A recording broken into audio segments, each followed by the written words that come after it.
뉴스탑10 오늘의 두 번째 이야기, 저희가 오늘 3위로 꼽은 소식입니다. 우리나라가 일본과 해상에서 초계기 레이더 갈등을 다투는 동안 중국 군용기가 우리 독도와 울릉도 사이를 휘젓고 날아다니는 사상 초유의 사태가 발생했습니다. 지난해 11월 중국 군용기가 한국 방공식별구역 카디즈를 침범했던 그 항적인데 거기서 조금 더 깊숙이 들어와 버린 겁니다.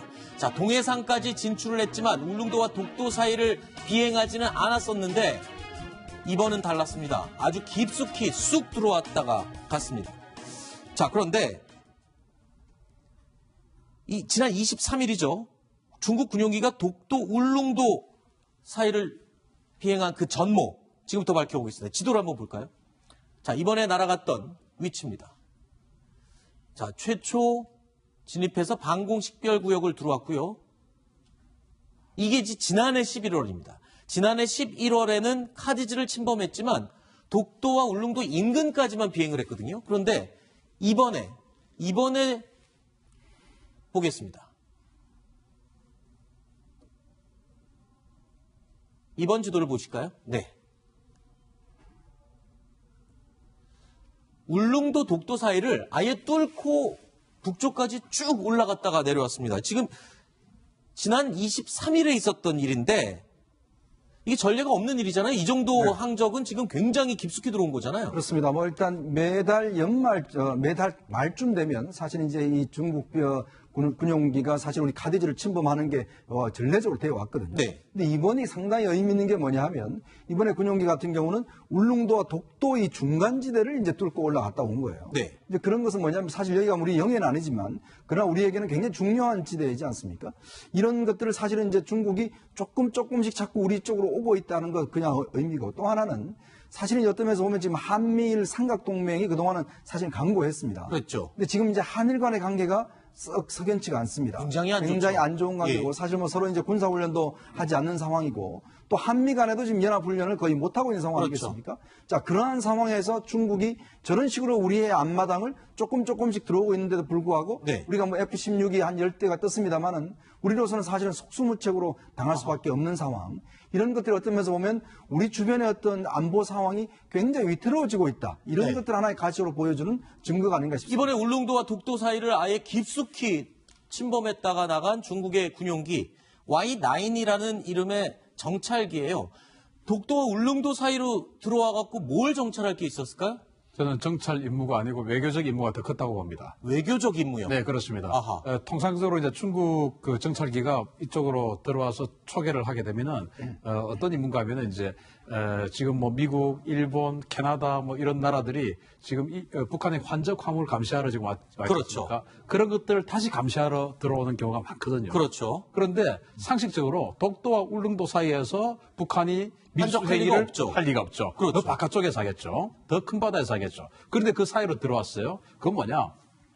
통상적으로 어떤 나라의 섬과 섬 사이를 지나가는 것은 영해가 아니라 하더라도 그 섬과 섬 사이가 대단히 멀지 않는다면 그 굉장히 외교적으로 무례한 행위라고 이야기할 수 있습니다. 예를 무례한 들어서 도발이라고 할 수 도발이죠. 예를 들어서 일본의 오키나와 제도가 이렇게 쭉 연결이 되어 있는데 그게 하나하나의 섬들이 네. 12해리는 다 넘을 수 있어요. 네. 그러나 그 중간으로 중국이 비행기가 관통을 해서 갔다. 이러면 이건 어마어마하게 무례한 도발이거든요. 네. 그런 것처럼 오늘 이 독도와 울릉도 사이를 지나갔다고 한 것은 네. 독도를 한국 영토로 인정하지 않는다는 말입니다. 아, 그런 의미까지. 그렇죠. 그렇게 해석을 해야 됩니다. 왜냐하면 한국 영토로 인정을 하고 거기에 조금이라도 무게추를 준다면 지금 할 수가 없는 거죠. 우리가 일본과 네. 중국과 상대적으로 중국과의 한국과의 관계, 네. 중국과 일본과의 관계를 따지면 네. 우리에게 굳이 저렇게 할 필요가 없는데 아하. 독도를 한국 영토로 인정하지 않는다는 어떤 그런 뉘앙스를 강하게 풍기는 외교적 행위다라고 네. 해석할 수밖에 없어요. 그래서 우리 외교부가 중국의 정찰기가 우리 카디지를 침범했다라고 네. 항의할 게 아니라 네. 현재 왜 중국이 대한민국 영토인 독도의 영유권을 갖다가 인정하지 않고 네. 일본 표를 들었냐 이렇게 우리가 항의를 해야 되거든요. 네. 이 부분은 우리 외교부가 분명히 그 인식할 필요가 있는 겁니다. 네. 아니, 그러니까 지금 중국은 계속 카디즈는 공식적으로 인정받는 해역이 아니기 때문에 국제법을 어긴 건 없다 이렇게 해명을 하고 있지만 지금 위치를 보면요.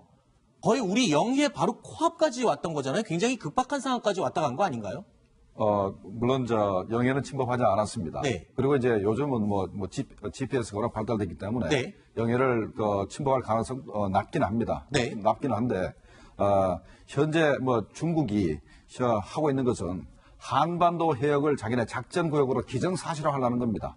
매달 들어와가지고 매달 들어와서 계속해서 이렇게 카디지와 자디지를 이렇게 침범하는 것은 네. 한반도 동해까지도 전부 다 작전 구역이다라고 주장하는 것이고, 이거 행위 자체가 뭐냐면 현재 미국이 남중국해에서 중국이 자기네 그 영해라고 주장하는 데를 네. 이제 구축함이 이제 항행의 자유 작전을 계속하고 있고, 네. 그다음에 이제 센카쿠 협대에서도 미국과 일본군이 계속 작전을 하지 않습니까? 대만협도 마찬가지입니다. 그래서 자기들도 중국도 현재 작전 해역을 갖다가 우리 동해까지 연장시키면서 이제 계속 도발을 하는 겁니다. 잠시만요. 안 박사님. 사실 그 많이 쓰는 내로남불이라는 게 여기도 적용이 가능할 것 같은데 중국은 또 다른 나라 항공기가 자기네 차디즈 침입하면은 엄청나게 펄쩍펄쩍 뛰잖아요. 그런데 지금 중국 군용기는 우리 카디즈를 침범해놓고선 저렇게 뻔뻔하게 행동하고 있네요. 그렇죠. 내로남불이라는 말이 가장 적중한 비교가 네. 되겠습니다. 자기네가 하는 건 뭔가 위반이 아니고 남이 자기네를 구역을 들어왔을 때는 또 발끈하고, 제가 볼 때는 아마 지금 아무래도 이제 한미일의 합동 전략 이런 것들을 약간의 그 봉쇄하고 이간을 시키고, 한일 간에 지금 한계가 안 좋으니까 이간을 조성하고, 아까 또 말씀드린 플랜 B라든지 이런 것에 대비해서 뭔가 공중정찰을 강화하겠다. 이런 어떤 방위적인 태세라고 하지만 오만 무례하고 어떻게 보면 패권적인 이런 행동으로서 사실 이건 어떻게 보면 용서할 수 없는 일이죠. 신 대표님이 아까 그 얘기를 해주셨어요. 그러니까 중국 군용기가 울릉도 독도 사이를 날아갔다는 거는 마치 독도를 우리 영해로, 섬으로 인정하지 않는다는 걸 의미할 수도 있다. 그러고 보니까 지금 일본과 우리가 사이가 안 좋을 때 중국이 저렇게 자극을 해주면 일본 입장에서는 또 고마워하겠네요. 너무 고맙죠. 그렇게 되면 지금 이제 황해 그 뒤에 있는 저 화면을 보면 네. 우리 영해라고 해가지고 한반도에서부터 제주도까지 네. 이렇게 했는데 점선으로 우리가 연결을 해놨지 않습니까? 네. 저 한반도와 우리 본토와 제주도 사이는 20km가 넘어요. 네. 그래서 영해가 아닐 수 있는데 저것을 내로 인정해 줍니다. 네. 왜냐하면 우리 영토와 영토 사이 그렇죠. 거리가 굳이 20km를 넘는다 하더라도 저게 내로 인정을 해주거든요. 그래서 저 사이에는 그 외국 어떤 그 항공기라든지 이런 것들이 허락받지 않고 통행할 수 없어요.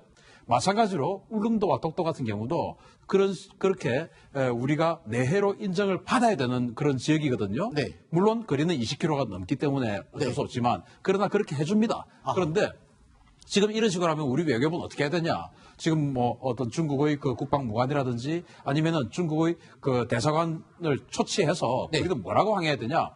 그렇게 되면 우리는 센카쿠 열도를 또는 조도를 네. 침범하겠다. 조도를 일본 것으로 우리는 생각할 수밖에 없다.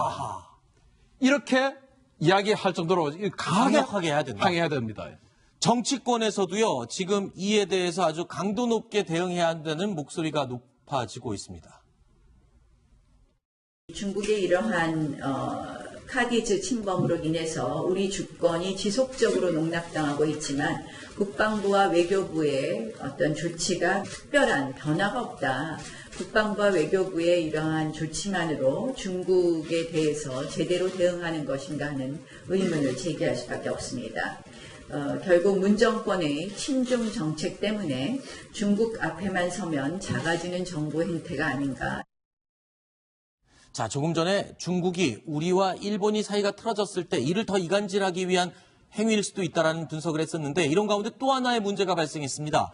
이번엔 우리와 초계기 레이더 갈등을 겪고 있는 일본에서 불거졌는데요. 일본이 자국에서 개최하는 해상 자위대 관함식에 중국은 초청했는데 한국 해군은 초청을 보류하기로 했다라는 이야기입니다.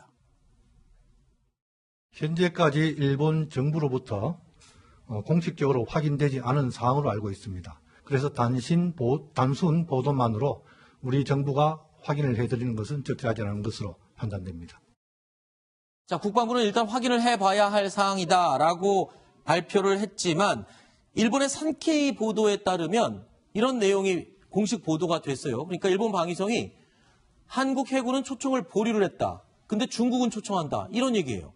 이건 정말 그 불쾌한 일인데요. 네. 우리는 사실 뭐 일본하고 동맹국은 아니지만 군사적 우방국이지 않습니까? 네. 중국은 일본과 작년까지만 해도 거의 뭐 센카쿠 열도를 둘러싸고 거의 뭐 어떤 그 무력 충돌 일본 직전까지 갔던 그런 국가거든요. 네. 그런데 이제 작년에 우리가 국제 관함식을 5년 만에 했습니다. 10년 만에 했습니다. 10년 네. 만에 하는데 일본 해상자위대가 오려고 했는데 당시 깃발 때문에 그랬죠. 일본이 취소를 해버렸죠. 네. 그 해상자위대 깃발이 우길기였는데 그렇죠. 우린 전범기니까 내려라. 자기네들은 우리 해상자위대 깃발이니까 내릴 수 없다. 이제 이렇게 해서 결국은 취소를 해버렸고 그 이후에 또 광개토 대항함과 초계기의 레이더 문제 이런 게 그렇죠. 연속으로 터지다 보니까 그럼 우리 한국 부르지 말자. 보복하자. 이렇게 된 것 같습니다. 자, 그런데 지금 분위기가 중국과 일본이 만약에 또 정치적인 사안을 두고 같은 목소리를 낸다면 지금 우리는 이래저래 지금 굉장히 궁지에 몰리는 상황이 되는 거 아닌가요? 네. 사실 그렇기 때문에 아까 제가 말씀드렸던 국제정치의 엄연한 현실이 사실은 한반도에 투영이 되고 있는 것이거든요. 네. 자, 중국이 한국을 무서워하겠습니까? 미국을 무서워하겠습니까? 아하. 사실 그동안 우리를 지켜준 게 사실 한미동맹이거든요. 네. 한미일 삼각동맹이라는 것을 사실 중국이 두려워해서 두려워한 것이지 한국이 두려워서 그런 건 아니거든요. 근데 문제는 지금 한미동맹이 어떤 면에서 보면 연합훈련을 하지 않고 조금 이완될 조짐은 보이고 또 한일도 지금 사이가 안 좋으니까 그 틈을 바로 중국이 치고 들어오는 거예요. 그렇죠. 그럼 우리의 대답은 뭐겠습니까? 당장 우리가 뭐 중국을 겨냥할 수, 대항할 수 있는 무력을 키울 수는 없지 않습니까? 네. 즉 이럴 때일수록 한미동맹을 더 철저히 하고 네. 즉 일본과의 관계도 굉장히 우리가 어떤 면에서 보면 동맹을 우방 관계를 회복을 해야 됩니다. 네. 자 이렇게 가다가는 사실 어떤 면에서 보면 아까 말씀드렸듯이 일본과 중국은 가까워지는데 우리는 멀어지고 만약 독도를 저렇게 왔다 갔다 하고 이런 상황이 계속되다 보면 우리의 국익은 누가 지켜줄 거냐는 것이죠. 저 센카쿠 열도는 일본이 실효적 지배를 하고 있고 네. 독도는 이제 한국이 실효적 지배하고 있습니다. 네. 우리 입장에서는 센카쿠 열도를 일본 땅이라고 일단 인정을 하는 거예요. 왜냐하면 독도도 우리가 실효적하기 때문에 네. 우리를 인정받기 위해서. 네. 그런데 중국이 현재 울릉도와 독도 사이를 들어온 거는 현재 한국의 입장을 푸시려고 하는 거. 네. 타파하려는 거 아닌가 생각이 듭니다. 그래서 센카쿠 열도에 대한 중국의 지배권을 인정해달라 하는 그런 무언의 압력일 수도 있다라는 네. 생각이 듭니다. 알겠습니다.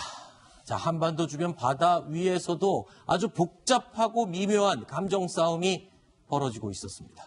세 번째 이야기로 이어가 보겠습니다. 오늘 세 번째 이야기는 오늘 저희가 1위로 꼽은 소식입니다. 만나보시죠.